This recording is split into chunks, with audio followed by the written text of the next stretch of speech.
አልሲሲ በፍልስጤምና እስራኤል መካከል ሰላም እንዲሰፈን አድርጌያለሁ በማለት በትራምፕ ተመስግነዋል። የህዳሴውን ግድብ ፖለቲካ ለመጫወት አልሲሲ ወደ ትራምፕ አስተዳደር ስስብልት የገቡት በጋዛ እስራኤል በኩል ነው። በዚህ ረገድ ኢትዮጵያ የእስራኤልን ፖለቲካ መጠቀም ግድ የሚላት ይሆናል እየተባለ ነው። ግብጾች የእስራኤልን ዲፕሎማሲ በእጅጉ ይፈሩታል። የአሜሪካ ፖለቲካና የዲፕሎማሲ ቅኝት ከእስራኤል ጋር የተሳሰረ ነው።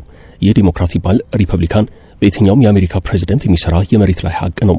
እስራኤል ማለት ደግሞ በአንድም ይሁን በሌላ መልኩ የግብጽ ባላንጣ ናት። ሁለቱ ሀገራት ከ40 ዓመታት በላይ ነፍጥ አንስተው ተዋግተዋል።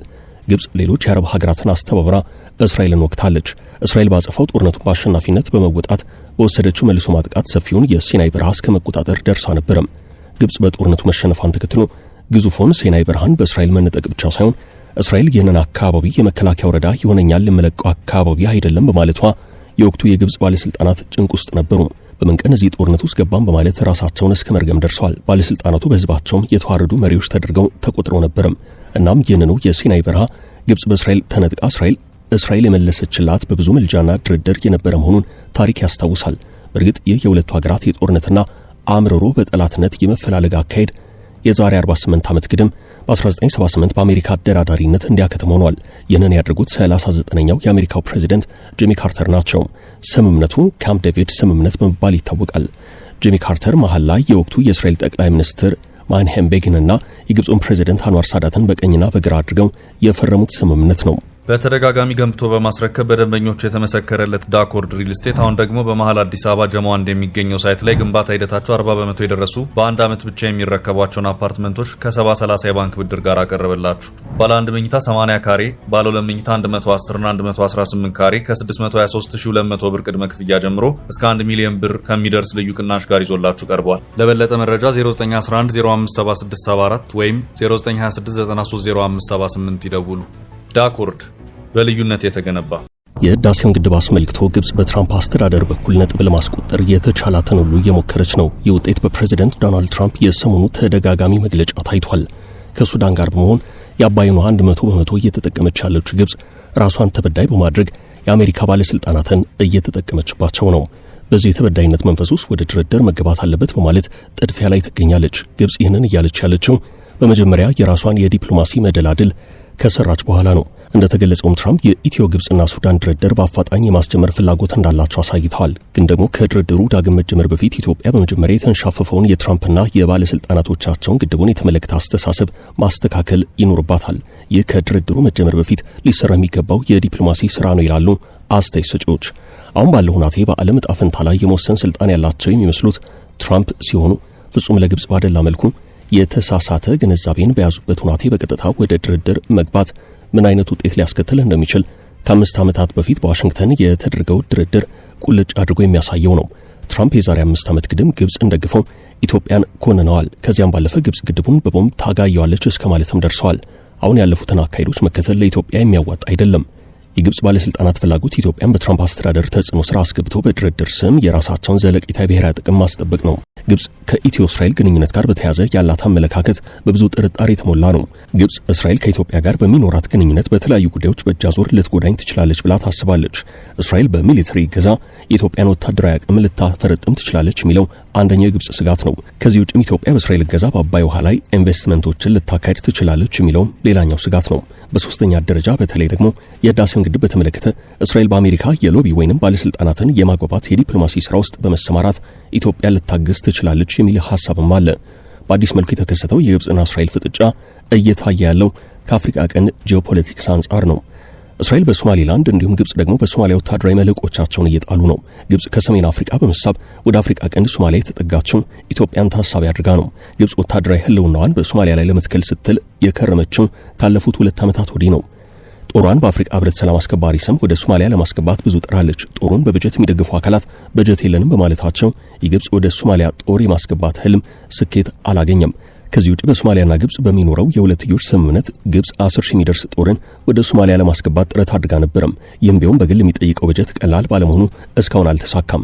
በዚህ መሃል በጸጥታው ውስጡን ስትሰራ የከረመችው እስራኤል በድንገት ለሶማሊላንድ ሀገራዊ ዕውቅና በመስጠት ዙሩን አክርረዋለች። እርግጥ እስራኤል ለሶማሊላንድ ሀገራዊ ዕውቅና ከሚሰጡት ሀገራት መካከል አንዷ እንደምትሆን ሲገመት ነበርም። ሆኖም ነገሮች ከታሰበው በላይ ፈጥነው በእስራኤል አግባቢነት የሶማሊላንዱ ፕሬዚደንት አብዱራሂም መሐመድ አብዱላሂ ኢሮ በዓለም አቀፉ የዳቮስ የኢኮኖሚ ፎረም ላይ በመገኘት ከትራምፕ ልጅ ኤሪክ ትራምፕ እንዲሁም ከእስራኤሉ ፕሬዚደንት አይዛክ ሄርዞግ ጋር እጅ ለእጅ ተጨባብጠዋል።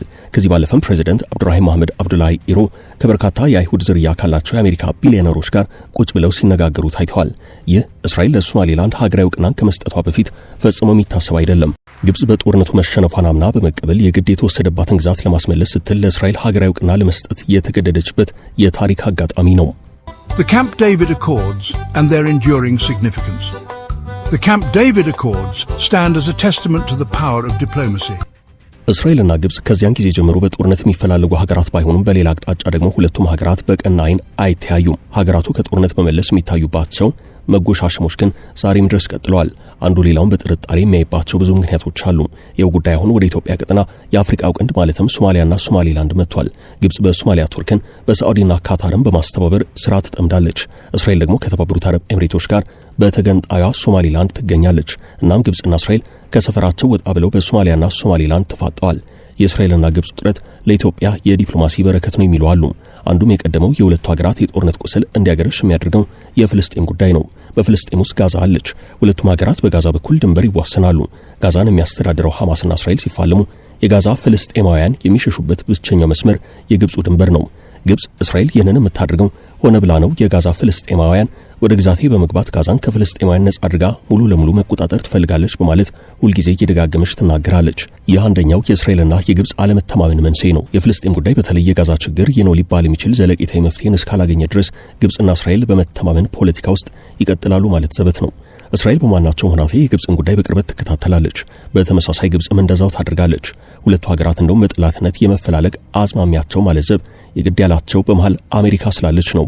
አሜሪካ ደግሞ ግብጽንም እስራኤልንም አጥብቃ ትፈልጋለች። ግብጽ በአሜሪካ በየዓመቱ 1.3 ቢሊዮን ዶላር የሚደርስ ወታደራዊ እርዳታ ታገኛለች። ከዚህ ባለፈ ግብጽ ከእስራኤል ጋር አንዳች አይነት ወታደራዊ መተናኮል ውስጥ ብትገባ ከራሷ ከእስራኤል እንዲሁም ከአሜሪካ ጭምር የሚመጣባት ከባድ ወታደራዊ ዱላ አለም። በአንዱም ይሁን በሌላ መልኩ ከመገፋፋቱና ከመጎሻሸሙ ባለፈ እስካሁን ባለው ሁናቴ ይህ ነው ሊባል የሚችል የከፋ ነገር አልታየም። ምክንያቱም መሃል ላይ ያለችው አሜሪካ ናት። እንዲያም ሆኖ ግን በፖለቲካና ወታደራዊ እንቅስቃሴው አንዱ ሌላውን መከታተሉና የጎሪጥ መታየቱ ዛሬም ድረስ ቀጥሏል። አንደኛው የዲፕሎማሲ መንገድ ወይንም ቻናል ልትሆን የምትችለው እስራኤል ናት። እስራኤልና የእስራኤል አይሁዳውያን በአሜሪካ ፖለቲካ ውስጥ ያላቸው ተሰሚነት በእጅጉ የላቀ ነው። የአሜሪካ የፖለቲካ መዘውር ያለው በእስራኤል እጅ ነው። ይህንን እውነታ የሚያውቁት ግብጾቹ የህዳሴውን ግድብ በተመለከተ በትራምፕ አስተዳደር እየሄዱበት ያለውን መንገድ በእስራኤል በኩል እንዳይበላሽባቸው ስጋት አላቸው። ግብጽ በኢትዮጵያ ግድብ አባይ ተዘጋብኝ በማለት የአደባባይ ውሸት እየዋሸች ነው። የኤሌክትሪክ ኃይልን የሚያመነጭ ግድብ በማናቸው መልኩ ውሃውን ያስቀራል የሚል የሳይንስ ማብራሪያ የለም። ይህንን እውነታ ለትራምፕና ባለስልጣናቶቻቸው ለማስረዳት ብዙ የሚከብድ አይደለም። ይህንን ለማድረግ የግድ የመደመጥ ዕድልና መብት መኖር አለበት። የሰጥቶ መቀበል መርህ የዲፕሎማሲም ቁልፍ ስራ ይጠይቃል። ትራምፕና የትራምፕ አስተዳደር አልሲሲንና ባለስልጣናቶቻቸውን ጆሮን ሰጥቶ እንደሰማ ሁሉ በተመሳሳይ መልኩ የኢትዮጵያን እውነታ የማዳመጥ ዕድልም ሊኖር ይገባል። እውነቱ በአደባባይ ሲመዘን የግብጽ ባለስልጣናት በአደባባይ ሀፍረት ላይ እንደሚወድቁ ጥርጥር የለውም። ግን ደግሞ ጥያቄው እውነትን በፍትህ የሚመዝን ዳኛ አለ ወይ የሚለው ላይ ነው። በዚህ ዘመን በተለይ በአሁኑ የዲፕሎማሲ አካሄድ ከእውነት በላይ ትርክት ነው የበዛውን ተሰሚነትና ተጽዕኖ ፈጣሪነት የሚያስከትለው። እንዴት ትደመጣለህ? በምን ያህል መጠን ትደመጣለህ? እነማንስ ያዳምጡሃል ያምኑሃል የሚለው በትርክት ላይ የተመሰረተ ሰፊ ቤት ስራን የሚጠይቅ ነው። አንድም ጠብታዋን በአባይ ላይ ሳታበረክት ከሱዳን ጋር 100% የውሃውን ሀብት ጠቅልላ እየተጠቀመች ያለችው ግብጽ ተበዳይ ሆና መቅረቧ በራሷ ፍትህን ጥያቄ ውስጥ የሚከት ነው። ሶማሌላንድ ባካቸው ሀገራዊ እውቅና ስጡኝ በማለት መማጸን ከጀመረች 30 ዓመታትን በትንሹ አሳልፋለች። በዚህ ሂደት ውስጥ አንቱ የተባሉ የዓለም መሪዎች በሚገኙበት የዳቮስ አይነት ዓለም አቀፍ የኢኮኖሚ ፎረም ላይ የሶማሌላንድ መሪ አልተገኘም ነበረም። ዘንድሮ ግን ሆኗል። ይህ ሊሆን የቻለው በሌላ በምንም ሳይሆን እስራኤል ለሶማሌላንድ ሀገራዊ እውቅና በማጎናጸፏ ነው። የእስራኤል እጅ በዚህ ደረጃ የረዘመና ዓለም አቀፋዊ ተጽዕኖም ከፍ ያለ ነው። የእስራኤልን የሶማሌላንድ እውቅና ተከትሎ ያዙ ይልቀቁኝ ሲሉ የነበሩት ሀገራት ከመግለጫ ጋጋታ ያለፈ አንዳች ነገር ሲተገብሩ አልታዩም።